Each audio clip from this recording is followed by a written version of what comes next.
ได้อะไรกินเที่ยงเอ่ยเฮ็ดกินเที่ยงหรือเปล่าเงียบแทะละบาทนี่มาท่านกินข้าว11 โมง12 โมงเลยสิเที่ยงแล้วนี่ของผากเฮาแนวอยู่แนวกินเฮามาผากเจ้านี่สบายดีจ้าเพิ่นออกมาอยู่นาเด้อพี่น้องมันคือคืนนี้ก็เป็นคืนที่2เนาะนี่นางก็ตั้งใจจี้ข้าวโพดมาให้ยายกินพี่น้องเอ้ยข้าวโพดก็งามงามหมดเลยนี่พันแหล่พันดำนี่พันดำนะพี่น้องข้าวโพดนิโกกินว่าเป็นแล้วนี่ไม่ใหญ่ว่าเป็นแล้วนี่ก็เป็นเคยเห็นจักเทื่อบ่และเราบ่เคยเห็นเจ้าก็ลองจี้เบิ่งให้มันเป็นอันนี้แล้วดับบ่หันบ่โคตรบ่พริกเนาะโอ้ยจี้แล้วเราก็นอนผัดหลับนอนหลับเดี๋ยวนี้ต้นนี้ก็มันก็เป็นตะกินอยู่นี่ขึ้นมาเล่นสิติมันสุกอยู่พี่น้องนางจี้ครับข้าวเปลือกสักสุกบ่สุกดอก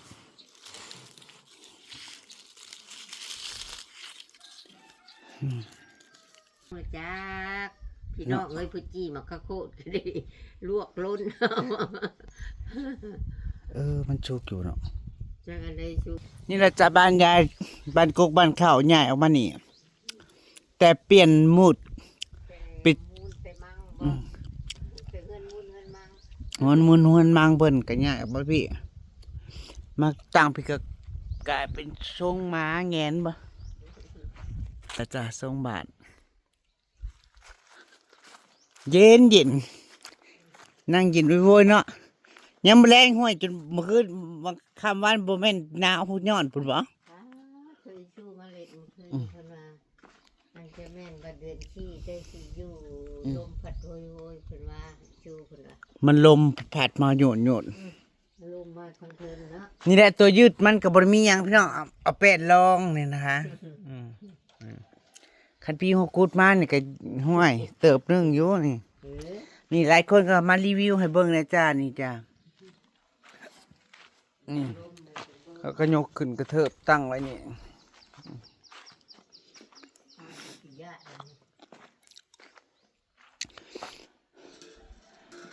ไม่เนี่ยเติมสังกะสีนางว่าถ้าถือเลขที่ใส่ผ้าสลัดเซลนางว่าถือได้มันจะพอใส่บ่ซื้อเท่าละ10 บาทยังมากก็5 บาท10 บาท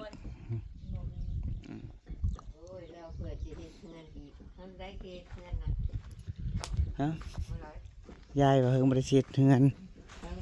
ขีดิยังบริเขาจะก้อนอยู่จะเค็ดมืดแล้วมันมีขีดิจิทมกุปฐมเฮ็ดมุนมั่งแม่ให้มาแล้วก็เฮ็ดนั่นเฮ็ดนี่บ่เฮ็ดกระป๋าว่างอ่ะเนาะเฮ็ดกระป๋าว่างนี่เอารูดร้อยเฮ้ยบื้อแต่หมองเฮือนอยู่ก็ได้ยังจะเฮ็ด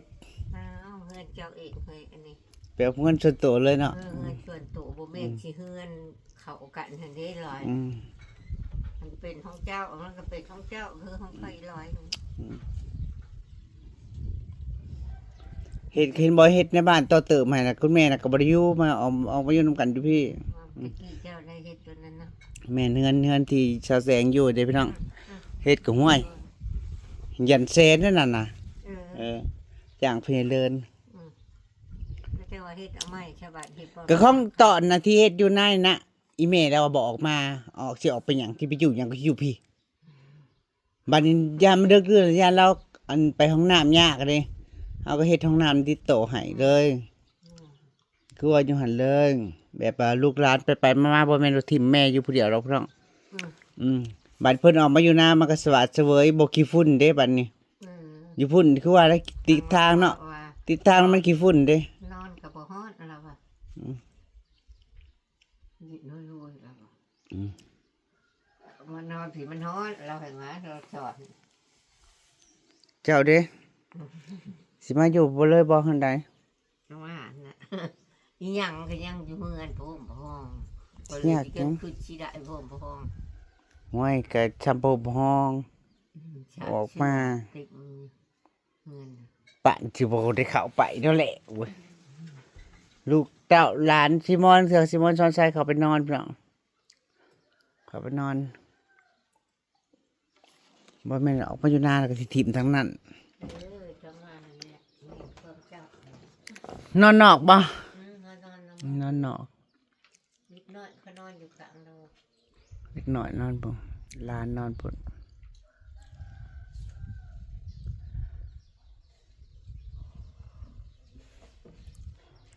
อยู่ในเฮ็ดก็พออยู่เนาะแต่เขาว่าจังมาบามลาปูเพื่อนโอ้ยแต่เราสิชะเวินอยู่ว่ะมันอยู่เป็นของตัวเองสบาย ทางยายเว้าเด้อพี่น้องยายสอนมาอยู่รองตัวเองใครแม่นเฮาเฮ็ดตัวเองแต่เฮืองหน้า แบบบ่เฮ็ด นำผู้นั้นบ่เฮ็ดนำผู้นี้เฮ็ดเป็นของตัวเองมันแล้วแต่เฮืองแล้ว แม่จะเฮ็ดแต่อยู่บ้านเอามาอันนี้เนาะ อืม โอ้ยมันสิคักแม่นเฮ็ดแต่อยู่บ้านแล้วก็มาเฮ็ดกับบักหมีตกแต่งภายในเด้ แม่ อันเฮาเฮ็ดนั่นน่ะ ตีผ้าตีหยัง ติดดอกไผ่หลอดไผ่แต่ละดอกก็บ่แม่นถึกๆเด้นะหอยยงแย่งนั่นน่ะ ถ้าจะมาเฮ็ดของเจ้าชาวบ้านเอามันคักๆแล้ว เสียวจักเช้าดี ดีนะเป็นของเจ้ามันดีได้บัดนี้ชวนของเจ้าอีกบ่ได้เข้าหมู่ อยากอยู่ก็อยู่บ่อยากอยู่ก็ เจ้าอยากอยู่ก็อยู่ให้มาแต่ยามนอนก็มานอน โอ้ยจักสิอยู่ฮอด เว้าอีกแล้วเอาล่ะจักสิอยู่จัก100 ปีเมื่อย ไปมานอนหลานเอ้ยไปอยู่บ่อยากอยู่ฮอดพูดมันเองนี่ได้นี่ โอ้ยซ้ำนี่ก็เฒ่าพอแห้งแล้วเฮาเดี๋ยวนั้นนะบ่ได้ย่อยบ่ได้ไปเอา เขาบ่ทันเขาได้เด็กสิเจ้านะ ป้าเจ้าเท่าไหร่ล่ะ โอ้ยได้ลายได้ข่อย ฮะ แม่มันฮู้คิดเป็ดเขาชีพหรือบ่เอาได้อันนี้น่ะ เท่าไหร่ มันจะชีเป็ดชีโลบ่เห็นว่าแมวตูนมันก็จึงมันได้ลายได้น่ะแม่ว่าอี แล้วแม่มันอายุเท่าไหร่แล้ว แม่อีวันมันว่าลายได้ก็เนาะ ฮะ มันว่าชีเป็ดเขาชีพฉันบ่มันว่า ถามลูกก็บ่จักอายุแม่ โยลูกบ่ได้คลอดแม่เนาะโอ้ยเกลีได้บ่อนเฮานะเฮาว่าชื่อนี่ อีแม่บัดอีแม่นี่ถามยังได้แค่60ถามแต่3 ปีที่แล้วเราก็ว่า60มาถามปีนี้เราก็ว่า60 แล้วยังว่าว่า อายุเราบ่ได้ขึ้นหนานจักดี ใครอยู่มันก็ขึ้นน่ะ กูสิอยู่60กูสิอยู่60แล้วเด็กน้อยไปไส เขาไปเจอช้างพี่น้องเอ้ยเพิ่นไปเจอช้าง อ๋อไปเจอสางกับพ่อ เออ แฝด2คน มันจะชื่อประเด็กเป็นงอพี่น้องเลยจะอยากหา เนาะอยู่บ้านเฮาจังสิหาหยังเฮ็ด มี หยัง หาเนาะ รายได้รายหาก็บ่ได้มี ผู้บ่ได้มีเฮ็ดมีหาหยังก็บ่ได้มีตื่นมาก็นั่งกินข้าวแล้วเราก็ไปหาแนวอยู่แนวกินมากินข้าวอีกน่ะวนเวียนอยู่นั่นนี่ เอาจน บ่ได้มีธุรกิจอิหยังรายได้รายรับบ่ได้มีจ้า บ่ได้แต่ยามนอนจังนอนเนาะ สิไปเอามาใช้รายได้ล่ะสิไปเฮ็ดอิหยังละบ้านเฮาบ้านนอกเฮาเจ้าว่าเฮ็ดอิหยังดี ที่ยังเฮาก็บ่จัก เนาะ เฮ็ด พวกเขาเจ้ามีธุรกิจมีต้นทุนหลายนะสิว่ามีเงินหลายเขาก็เจ้าไปต่อยอดเฮ็ดธุรกิจโน่นนี่นั่น เฮาน่ะมัน เฮาบ่สิหาหยัง บ่เห็น ต้นทุนมาแต่ไสนอกจากขายนาพื้นเดียวนี่ขายแล้วพอสิเพชรกินได้ไสบัดนี่ เปิดบอกขายเงินเสมอแม่นบ่ไปเอาอีกใช้ว่านี่คือข่อยแห่งคักแล้วมันก็ต้องมีความคิดปัญญาอย่างจะแกวเอาบุญในร้านผากมาให้เทื่อละร้อยละได้ ว่าสิไปคักแน่บ่ บัดเมื่อกี้มันฝากมาบัญชีไผค่ะ เสร็จแล้วเฮาก็บ่ มันมาให้แต่เทื่อเมื่อกี้นะบ่แล้ว ทำงาน ฝากขนมมีเท่าไหร่เนาะ ใครดอกมันเปิดไปซี่เฮาแล้วมันปากมานี่ก็ง่ายบัดนี้ มันสบายบ่ อืม เราก็ว่าสิไปเอาบุญคักแน่นับพอดมือว่าวันจันทร์วันทางพี่ก็วันจันทร์แล้วโอ้ยโหดวันจันทร์เลยจักแม่นยังไปถึงว่า แต่สิไปแท้ๆเพราะบ่ได้ไปน้ำหมู่ ทำบุญอยู่บ่เลยข่อยอยู่บ่ได้ย่าจักเทื่อมันจะเป็นงอกเขา บ่ได้ยากบ่สิไปเฮ็ดบุญมับ เออ ๆผจญพัดมาพานน่ะดิ กระเป๋ายังเต้นเก็บออกมาเอาว่าโอ้ยเอาพิวเพิ่นไปนอนนำเอาเงินบ่บาทนี้เฮามาจมเมื่อคืนแค่กาไปเลยๆไปอยู่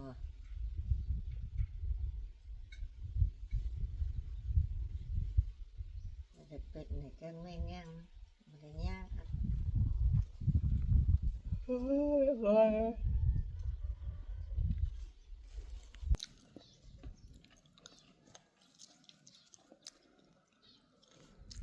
เนี่ย รหัสประเทศนี้เนาะมันก็มีมันทุกข์มันยากคิดๆเนี่ยที่ไม่ใหญ่นะว่าในบ้านน้องเล็กปันนะตะกี้โอ้ยหมูจำเขามี1,000กับหมูเราบอก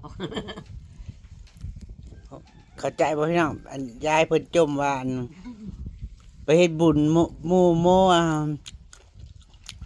หาโมแสนแล้วว่าโอ้ยโมซ้ำกำลังสัตว์เราเท่าละ3-4,000 กีบ 2,000 กีบ หมูน่ะบ่อนเขาบอกเลยว่าเขาจุดหลักอายให้เขาน่ะเอาผู้ละ20,000บ่30,000บ่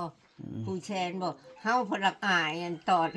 เฮ็ดบุญก็สิรักอายพี่น้องเอ้ย ตดน้อยนี่ได้บ่อนตอด เงินเพิ่นน้อยแล้วเพิ่นอายนะพี่น้องเพิ่นว่าเพิ่นเฮ็ดบุญเวลาน่ะเทื่อละ 2-3,000 3,000 กีบเนาะโอ้แล้วเงิน 3,000 กีบก็ประมาณ2 บาทพี่น้อง2 บาท 2 บาท 3 บาท ประมาณนี้ หมูตามเฮามีแล้วพิมพ์ดีแล้วว่า แม่นมาเฮ็ดเราก็เฮ็ดตามกำลังทางเนาะ อืม บ่มีก็สิไปขุดมามันบ่ได้อ่ะ มันมีชาวทานเบิดสิกินยังคะ เนาะ เออ ว่าโนแม่นเธอดีเอาได้บ่อนอันหมูน่ะ ก็กินแน่ทานนำเฮาโมเฮาไปฮอดเฮาโมเราคืออันเมื่อกี้น้อยเอาเงินให้เฮาไปโมน่ะอันแชนหนึงเฮาก็โมว่าโอ้ยเงินลูกเงินหลานเอามาเปมาโมให้เขาเจ้าหั่งเขามีเฮาอ่ะบัดดึกมาเขาเอาพิวเขาชวนป้าพี่ไปต่อยอดเฮาไปโลดเฮาอ่ะเฮาเราบ่อยากเว้าเลยเฮาน่ะ เม็ดเล่มเนาะมีเซียนกระปุกหมดเซียนเตือเดียว ไป หมูเทือละ10,000 เนาะ 20,000 ต่อยอดไป อันนี้ เล มี ย เซียนไปทานเป็นบ่เซียนไปถ่ายก็เป็นทุกข์ เขา เจ้าข ป้า อง ท่าอันเขาป้าอีนะ เซียว เฮาว่าเอาไปอ่ะเฮาบอกเขา ตอนแรกตอนแรกเพิ่นก็ว่าสิไป ปฏิบัติธรรมกับคุณแม่นางพี่น้องคุณแม่นางไปแล้ว20,000นี่แหละพี่น้องนางอันอ้ายบอกแปลว่าอันเฮาโอนเงินเมื่อให้ยายบ่ได้อันบัดอำมารักษ์เลยบอกบ่เป็นหยังเด้อเอ้ยเอาให้บัดนี้ค่อยนึกว่าเจ้าสิไปเขาแล้วเฮาน่ะเอาเงินให้อีแม่เอาไปให้แม่เฒ่าลีน่ะเด้อบัดแล้วพระเจ้าออกมาอยู่พี่ บ่ได้ไปนำเขาเพิ่นก็เลยถือไปนำ ของโทรให้แล้วว่าสิไปคักแน่เมื่อชักยาบัดไปเขา บ่แล้วบ่ได้ไปอีหลีเนาะเจ้าก็ได้ไปฮอดหมอกึก เรื่องนี้ไปหาเอาช่องแล้วพอไปหาอันไอเดือนมือว่าเนี่ยเอาช่องก็ออกมาอีกมันยังขึ้นอยู่ต่างทรงน่ะหลาย จังทรงขึ้น ตะกี้ในไปย่ำมือเช่าละ150นะเนาะมันละมาอีกมือว่านจักแม่น100เท่าใดแล้ววะน่ะ 60 มือนี่น่ะขึ้น แล้วมาแล้วมื้อนี้นะ บ่ เมื่อวานนี่ ว่านี่ละมาย่ำมือเช่าโทรหาเราโอ้ยทุกข์เท่าไรแห่งพ่อก็จะบอก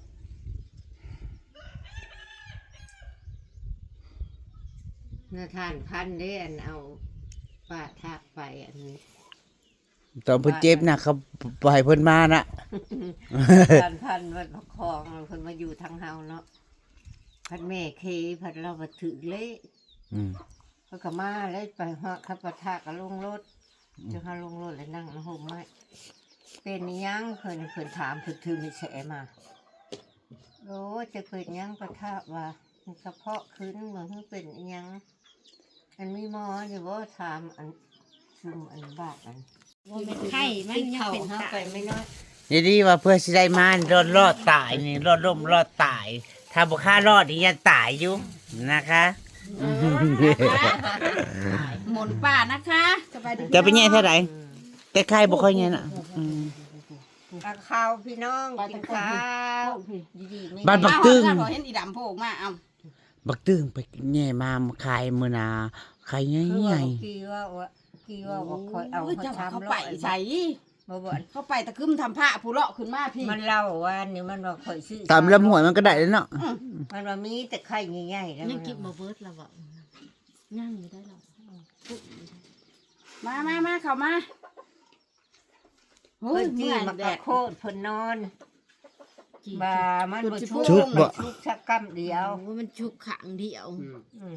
เจ้าคือบ่เผาเบิดกาบนะเอามันลา เผาเบิดกามแล้วนี่แต่ว่ามันเป็นอันนี้ บ่ได้ยืงท้องตัวแตกตัวแตน ท้องตุ๊กเตะตุ๊กเตะอ๋อ ตัวเขานั่งได้ละ ข้าวบอน โค ข้าว รา มา ช กิน ครับ ข้าวร้อย ตก มากินข้าวน้ำปลา ตีอ๋อมาละ ข้าว กิน ข้าว กินกิน ที่โคตรบ่ซุกบ่เขาล้นๆบ่ เผาล้นๆจีกินก็นอนก้น เฮ้ยน้ำอยู่เฮ้ย ป้าเด้อพี่น้อง มาร้อยข้าวมากินข้าวน้ำปลาอยู่ฮะ เจ้า ทำ จะ นี่ เศร้า ก็กินค่ะเล็กสิเป็ดผู้อันบ่อนเอามาให้คืนนี้ มันจะมาเอี่ยวสร้างนะ มาเฮ้ย มาเด้อพี่น้อ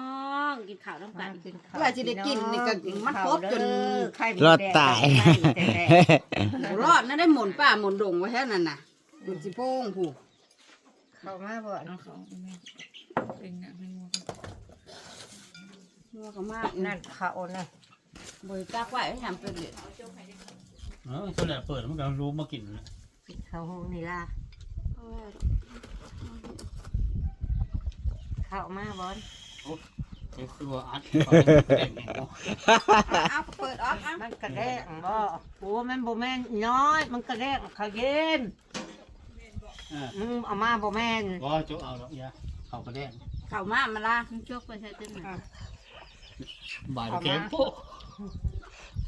สิได้เคี้ยวกินเลย แขวเพื่อฟรีหักเครื่อง บ่ายแล้วโมเลเมนนะกันนั้นแข็งโป๊ะเลย อ่ะอ่ะอ่ะอ่ะอ่ะอ่ะ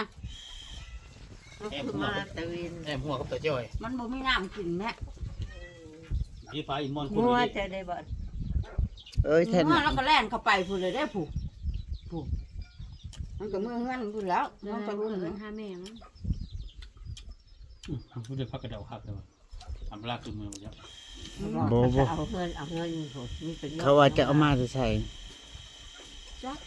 บอก ว่าสิเอาไปโหดอีก บอกถ้าไม่ดีบอกว่าเขาเอาใส่ถ้าไม่ด้านเขาไปขึ้นไว้งานปกกีเด้ บ่มันตามตัวรุ่นมันไปแม่ เออ เอาเงิน เขาเลยไปหาหนาว จ๋า แม่ครับกูจะนำสิ บ่หนา น้าอย่าต้นนะหันแหละหน้าเมติกานี่ เนาะว่าอีก เอาเงิน พอดีงามเลยเนี่ยพอดีงามเลยนะ นาฬิกาสุนัขท้าย เนาะสิกะ ไปโบดไปขึ้นเอามาแรง ใส่ตู้เย็นไว้ไปงานปกติ เอาตรงนึงจักจางสิเข้มแล้วพอท่านได้ซื้อมันนะจ๊ะเอาแล้วเจ้ากินแล้วมันลา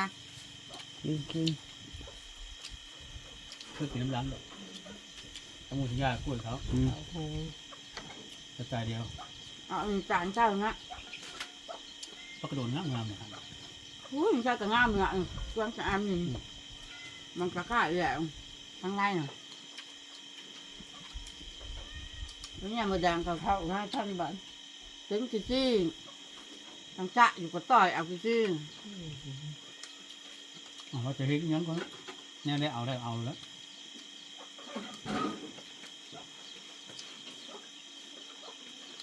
บอกหนึ่งมันแบบที่ตะวัน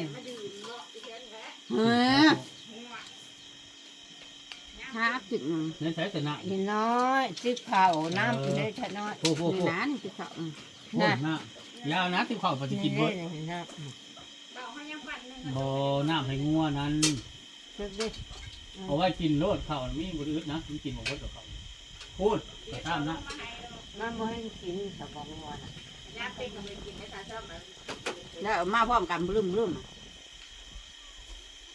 ว่าเดี๋ยวนี้ตักให้หมู่บ้านกินบ่ได้ทัน ผมไม่โลกับขึ้นมา เชียงผู้ได้ไรงวดทางนั้นแล้วว่า หูไหลเงินลงตรงแล้วผลหนัก